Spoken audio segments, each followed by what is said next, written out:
Puddles of Blood. I cannot begin to calculate how much you have stolen from me with your evil deception. I know that you slammed the door shut on me the day after Samhain. I called it the 180, I said you've made a perfect circle and taken us back to square one. I asked you over and over again to justify yourself in light of what you had confessed in closure and what you left on my voicemail 9.5 weeks ago, and I'm still waiting for an answer. That's how long you have kept me in this dungeon with your wicked treachery. Truth teller. You lied when you said you were sorry, and now you are lying that you never lied. I knew you weren't sorry, that's why I left. I told you then how I was glad to be away from all of your cake parties at my expense, diseased finger pointing, and other mindfuckery. How did you persuade me to abandon the freedom that I was enjoying and return to the chains that you had waiting for me? By telling me the truth, that you were never sorry. The very reason that I left in the first place. Crickets. Cold, dead silence. Darkness. Emptiness. So, you are a truth teller through and through, you say? Why have you kept me strapped to the rack and locked in your control story dungeon for 9.5 weeks waiting for you to give me some truth then? Why are you hiding in the shadows like a wretched little stone thrower? Why have you starved me, froze me out, toyed with me, cut me, vilified me, and raped my integrity, searching for my breakpoint instead of telling me the truth? You won't answer. Why? You won't answer that question either. Where is this thing that you are parading around as truth? When you grandiosely proclaim to me that you are a truth teller through and through, and that I know you are, did you expect me to buy your old worn-out manipulation of my perception? Or, do you actually believe it? Is that the black seed of your destructive pathological narcissism? Have you ever heard what Jesus said about knowing a tree by the fruit it produces? It is actually impossible for you to convince me, with all that exists in the records of our communications, just so that I know I'm not losing my mind and can easily document the sick gaslight you are trying to perpetrate, that I have been trapped inside your poopy pupa for 9.5 weeks because you did not deceive me. Maybe you have wholly convinced yourself. I'm not really sure how lost you have gotten in your mental matrix of self-deception. Reality check. I do not now, nor have I ever accepted that it was okay for you to give your affection to another man, and especially so when you had chosen to punish me for having anxiety by being cold and distant and by withholding your affection from me. I don't know what word you are using for that, since you object to the word betrayal, because you have not given me an answer to that question either, truth teller, but I could choke on the colossal turd you have attempted to force down my throat when you say, with a straight face, that what you got caught doing did not amount to emotional betrayal at the very least.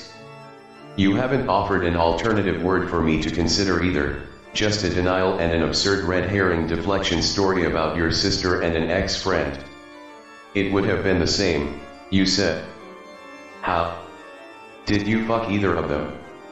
I had already left because all of your dancing around and finger pointing in the place of being honest and taking responsibility was making me sick. How did you persuade me to return to this house of horrors? Was it by being honest, truth teller, and telling me that you weren't sorry, which is the very reason that I left you? Are you able to do the math here, or are you too sick? In chess, they call this move a checkmate. I have not been strapped to the rack, starved and beaten, and held captive in your dirty dungeon for 9.5 weeks because I was persuaded to abandon the freedom I was enjoying when you revealed to me that you weren't sorry. Do you understand? Your deception has reached its dark end. You lied to me and lured me in here and mocked me for my confusion and dismay when you suddenly slammed the door shut and locked me in the chains of your fucked up victim control story. And now, truth teller, gaslighter, stone thrower, murderer, you are lying that you didn't lie. What a matrix of deception. You have never betrayed me, truth teller. You must have another word for what you did then. A secret word, because you won't tell me what it is, just that it is not betrayal. According to my understanding, my inner knowing, and my emotional experience, Your betrayals did not end when you sent Steppenwolf your phony breakup letter, in which, I must add, you apologized to that lurking homewrecker. You have continued to betray me with every beat of your black heart since you lied and lured me into this fucked up trap that you had waiting for me 9.5 weeks ago. Didn't you give your private affections away to someone outside the relationship, while punishing me by being cold and distant?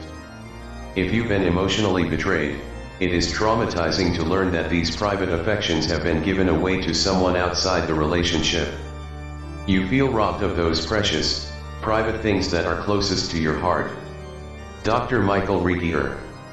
Okay, class, hands up if you've been emotionally betrayed.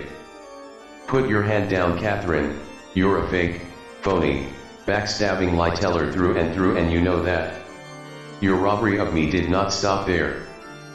Perhaps it would have if you had not lured me away from the freedom that I had chosen over your repulsive proposition that I should accept your belief that you had done nothing wrong, or shady, or shameful, or deceptive, or foul, or disrespectful, or disgusting. But you tricked me, because I am here, and I was not persuaded by you to return as a result of you telling me the truth, truth teller, because I had already shown you what I thought of your truth, the which you did not tell, but I had uncovered, truth teller, when you got caught with your hand in the goodies jar. I cannot calculate how much you have stolen from me with your evil deception and with all that you have subjugated me to in these 9.5 weeks as your captive. And you are not finished, even with my blood pooling around your ankles, you are still peddling your victim control story. Police. There he is, in the dungeon. Bad mad. Sick M. And what is my crime? What have I done? How have I hurt you? The truth is that the truth you are concealing, and withholding from me under lock and key, is the only thing that can set me free of this chamber in which you have imprisoned me. But, the truth is, you would rather murder me than face the music of your macabre dance. You will not admit that you trapped me in here with a honeypot deception that promised me the only thing that I've ever wanted from you. Your affection, your empathy, your recognition of the emotional torment that you put me through as a result of your choice to give another man your oh-so-soft shoulder, while you obstinately punished me with your cold one. You knew that, if you gave me that much, I would fall to my knees and kiss your feet and place you back on the pedestal of my shattered heart. You took advantage of my innocent, loyal, loving, compassionate, and forgiving nature so that you could trap me in your stupid poopy pupa and subject me to the horrors of torture and death until and unless I succumb to your fucked up victim control narrative. But I will not. So, after 9.5 weeks, you have grown weary of your wicked work and you tell me I am free, as you ready your blade for the fatal blow. And I am not free. I will continue to be trapped between worlds, even after you kill me again until you come clean and tell the truth so that I may no longer be vilified as the bad man in your victim control story, but may instead be restored to the place of dignity that you stole from me, truth teller through and through. Tell the truth. Just be honest. Stop hiding in the shadows and throwing stones at me. See what horror you have wrought upon us both and come to Jesus, so that we may each find the redemption for which we thirst. Stop this fucking madness. You are the only one with keys to these locks. These are your locks, not mine. There's no use getting your wretched little pointer finger all worked up, it could use a break anyway. I know you're planning to execute me in the morning, so maybe you could consider this a dying man's last request.